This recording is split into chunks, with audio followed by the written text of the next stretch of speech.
రూపాయి పంచకుండా అవతల కేసీఆర్ రేవంత్ రెడ్డి ఖచ్చితంగా పొలిటికల్ పార్టీస్ వాళ్ళు కాబట్టి పంచారు. ఆయన ఎట్లా గెలిచారు? మెజార్టీ ఎంత? 17,000 కదా? లేదండి, 14,000 రేవంత్ రెడ్డి గారి మీద, 7,000 కేసీఆర్ గారి మీద. 7,000 గెలవడానికి కారణాలు చెప్పినాం కదండి. ఓడిపోయినా పర్వాలేదు, తప్పు చేసి గెలిచే కన్నా నిజాయితీగా ఓడిపోవడమే నేను కానీ 150 కోట్లు సొంతంగా డెవలప్ చేస్తాను. అది విద్య వైద్యము ఫ్రీగా ఇస్తా. కాన్స్టిట్యున్సీలో నేను చేసిన పని వల్ల రాష్ట్రం ఒక రోల్ మోడల్ గా తీసుకొని దేశవ్యాప్తంగా భారతదేశంలో విద్య వైద్యము ఫ్రీగా కావాలనేది నా ఆలోచన. విద్యా వైద్యం ఫ్రీగా కావాలంటే ఒక భరత్ గారు మీ కష్టార్జితంలో సంపాదనలో ఇక్కడున్న మీ అందరికి కూడా మీ సంపాదనలో అత్యధిక వ్యయం అయ్యేది దేనికి? పిల్లల చదువులకి, తర్వాత వచ్చే అనారోగ్యానికి. ఇంతకు తప్ప మీరు పెట్టే ఖర్చు ఏం లేదు. కాదు కూడా ఎంత పెడదామన్నా ఖర్చు కాదు. మీకు కావాలంటే చూపిస్తాను నేను. ఆ రెండింటికి తప్ప మీరు ఖర్చు పెట్టి చూడండి, 2-3 రోజులు అల్ప వస్తుంది. ఏం తింటాం హోటల్లో, ఏ హోటల్ పోతాం, ఇంట్లో వండుకొని పప్పన్నం తిందామంటాం. బిర్యానీకి రోజు పోరు, ఖచ్చితంగా 4 రోజులకు బంద్ అయిపోతాం. కానీ అదే మందు మాత్రం ఎంత అది కూడా బంద్ అయిపోతుంది. ఇది ఫ్రీ పీసులు అలవాటు చేసి ఊర్లో కష్టపడి ఒళ్ళు నొప్పులతో దాగిన వ్యక్తికి బల్పెక్కి బాగా డబ్బులు ఎక్కాయి స్టేటస్ కోసం పబ్బులలో దాగే వ్యక్తికి పొంతన లేదు. ఆ పొంతన చెయ్యొద్దు, అది తప్పు. కానీ కష్టపడిన వాళ్ళు కూడా, యువత కూడా సాయంత్రం అయితే అదైపోతుంది. డబ్బులున్న తల్లిదండ్రులు ఉంటే పిజ్జా బర్గర్లు తినుకుంటా, ఫోన్లు చూసుకుంటా, హాఫ్ పాయింట్లు వేసుకొని, హాఫ్ కటింగ్లు పెట్టుకొని, చినిపోయిన పాయింట్లు వేసుకొని రోడ్ల మీద భాషణ చేసుకుంటూ ఇంగ్లీష్లో మాట్లాడుకుంటూ తిరుగుతున్నారు. అది స్టేటస్ అనుకుంటున్నారు. తల్లిదండ్రులు ఏమనుకుంటున్నారంటే మా పిల్లల్ని చాలా సుఖంగా చూస్తున్నాం, మా తల్లిదండ్రులు మాకు కష్టంగా పెంచారు, మేము బాగా లగ్జరీగా వేస్తున్నామని వీళ్ళు అనుకుంటారు. ఎవరి మూర్ఖత్వం వాళ్ళకి. అది పైశాచికత్వం అంటారు. అది ఒక లిమిటేషన్ దాటి అవైలబిలిటీ ఇవ్వడం అనేది తప్పు. ఏదైనా సరే, ఎవరికైనా సరే. ఓకే, అంటే సో ఇప్పుడు నేను ఒకటి అడుగుతా. ఇప్పుడు మీరు ఎలక్షన్స్ అయితే త్వరగా కండక్ట్ చేస్తే మొత్తం ప్రాబ్లమ్స్ కాదు కానీ ఉన్న ప్రాబ్లమ్స్ అయిపోతాయి. ఇప్పుడు రాష్ట్ర ప్రభుత్వం సుప్రీంకోర్టు పోతా అని చెప్తుంది. హైకోర్టులో ఏమో 4-5 నెలలు తేలదు. సుప్రీంకోర్టు కూడా స్టే వెకేట్ చేసింది అనుకోండి, ఇమీడియట్ ఎలక్షన్ పెట్టేసేయాలి. నా సమాధానం మీ ప్రశ్నకు నా సమాధానం ఆల్రెడీ చెప్పిన. ఏ చట్టసభల్లో చట్టాలు చేసే మేమే ఒక చట్టాన్ని తయారు చేసి దాన్ని అతిక్రమించి ప్రజల్ని పిచ్చోలు చేయడానికి ప్రయత్నం చేయడం తప్పు. 50% అని చట్టం అంటారు. 50% రిజర్వేషన్లు పెట్టి ఏ చట్టమైనా మన రాజ్యాంగం స్టార్ట్ అయిన నుంచి తీసిన జీవోలు, అమైన్మెంట్స్, యాక్ట్లు అన్నిటిని ఒకసారి మీరు ఎందుకు వ్యతిరేకించలేదు అసెంబ్లీలో? ఎక్కడ? అక్కడ మేము అసెంబ్లీలో వ్యతిరేకించినాం. మీరు వీళ్ళకి ఇంత శాతం అన్నారు, బీసీ ముస్లింలకు ఈ శాతం అన్నారు, దీన్ని మొత్తం కాపీని ఏందో చేయండి, ఏ కులంలో ఎంతమంది ఉన్నారో చెప్పండి అంటే అట్లా ఇవ్వలేదు. వ్యతిరేకించలేదు, బీజేపీ సపోర్ట్ చేసిందని చెప్తున్నారు. చెప్తారు, ఏమున్నది దాన్ని చెప్పడంలో? నేను కూడా చెప్తా కదా ఏమున్నది.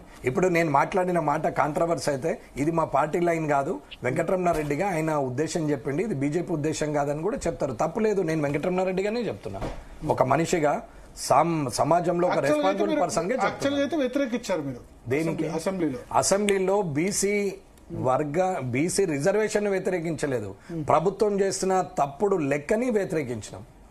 అది మొత్తం ఎస్సీ, ఎస్టీ, బీసీ, ఓసీ అన్ని కులాల వారిగా, క్లాసుల వారిగా కాకుండా కులాల వారిగా ఏ కులంలో ఎంతమంది ఉన్నారో ఇవ్వమని చెప్పినాం. ఇప్పుడు ఈడబ్ల్యూఎస్ రిజర్వేషన్లు కూడా మిస్యూజ్ అవుతున్నాయి కదా సార్. ఇప్పుడు ఏంటి అంటే అగ్రవర్ణాల్లోని పేదలకు కాకుండా ధనికులే వాడుకుంటున్నారనే ఆరోపణలు కూడా ఉన్నాయి. నిజమే, చేస్తున్నారు కదా.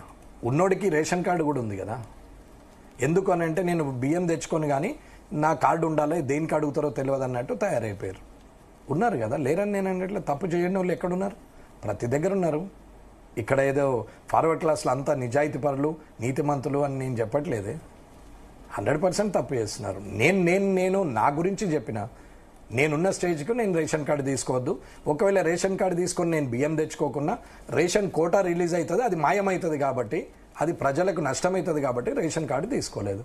కొందరు అంటారు రేషన్ కార్డు నువ్వు తీసుకొని లేనోడికి ఇస్తే వాడు బతుకుతాడు కదా అని అంటాడు. అది తప్పుడు తొవ్వ చూపెట్టినట్టు. సొంత డబ్బు ఇచ్చి సాయం చేయగాని ప్రజల సొమ్మును తీసుకొచ్చి వక్రమార్గంలో ఇంకొకరికి అప్పచెప్పడం కూడా తప్పే. నేను ఇట్లా మాట్లాడితే కూడా ఈడేంద్ర ఇట్లా మాట్లాడతాడని కూడా అనే వాళ్ళు ఉన్నారు. ఇప్పుడు మీరు అన్నదాని ప్రకారం రెడ్డిలు ఎంతమంది ఉంటే అంత రిజర్వేషన్స్, అంత కాదంటే రెడ్డిలు కాదు, రెడ్డిలు కాదు, అగ్రవర్ణాలు కూడా కాదు. ఏ కులంలో ఎంత మంది ఉంటే దాని ప్రకారం రిజర్వేషన్ ఇవ్వమని చెప్తాం. 0.5% లేని వాళ్ళు కూడా ఉంటారు, వాళ్ళకు ఉండదు కదా అంటే వాళ్ళు పాపులేషన్ పెంచుకోవాలని చెప్తాం. ఇప్పుడు రేపటి నుంచి ఆ ప్రోగ్రాంలు ఉంటారు వాళ్ళు. పాపులేషన్. అవును కదా, పాపం వాళ్ళకి పాపులేషన్ లేకనే కదా రిజర్వేషన్ రావట్లేదు. ఇప్పుడు మరి వాళ్ళు అదే పని మీద ఉంటారు, ఏం చేస్తారండి? పాపులేషన్ అంటే మరి ఎక్కువ పెరుగుతుంది, ముస్లింలో పెరుగుతుంది పాపులేషన్. పర్లేదు, మైనార్టీ రిజర్వేషన్ వస్తుంది. ఒక 10-15 ఏళ్ళు అయినాక 50% అదే అవుతుంది. 50% అదే అవుతుంది, తప్పేం లేదు. తప్పేముందంటే వాళ్ళని కూడా నేను సమర్థిస్తాను 100%.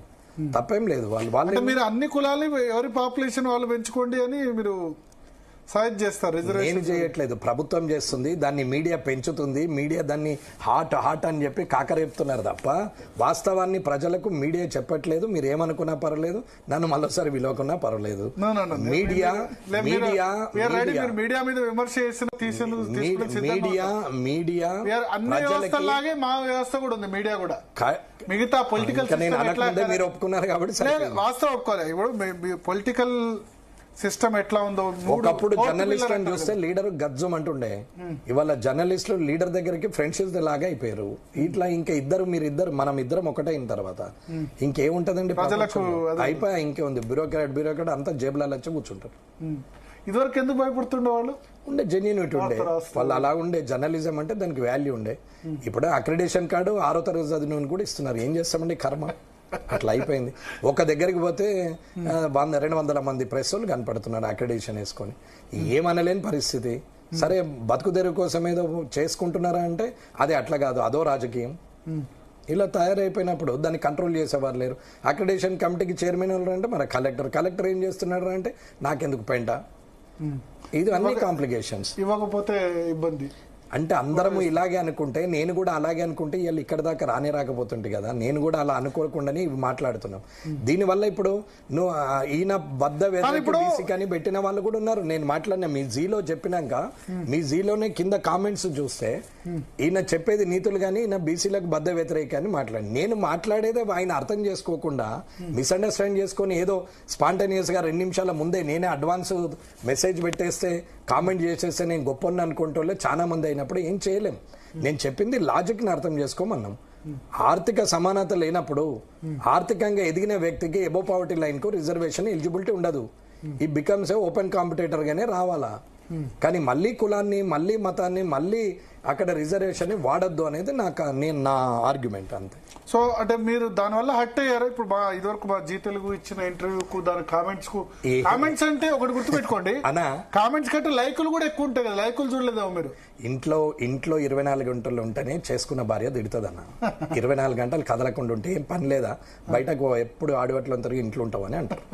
పోనీ 24 గంటలు ఉద్యోగం చేసే భార్య బయటకు పోయి గంట లేట్ వస్తే ఇంట్లో ఉన్న భర్త కూడా తిడతాడన్న. ఇక జనం ఎందుకు తింటారన్న? ఉన్నదే పబ్లిక్ ప్లాట్ఫామ్ లా. తిడితే తప్పు చేసినోడు బాధపడాలి. నేను తప్పు చేయలేదే. 2 రకాలు ఉంటాయన్న. ఏది అయినా సరే ఎంత తిట్టినా వాన చెల్లుకులు అనుకుని దున్నపోతు మీద వాన అనుకున్నాడు ఒకడు, ఇంకొకడు నేను తప్పు చేయలేదు కాబట్టి నేనెందుకు బాధపడాలనుకుంటాడు ఇంకొకడు. నేను తప్పు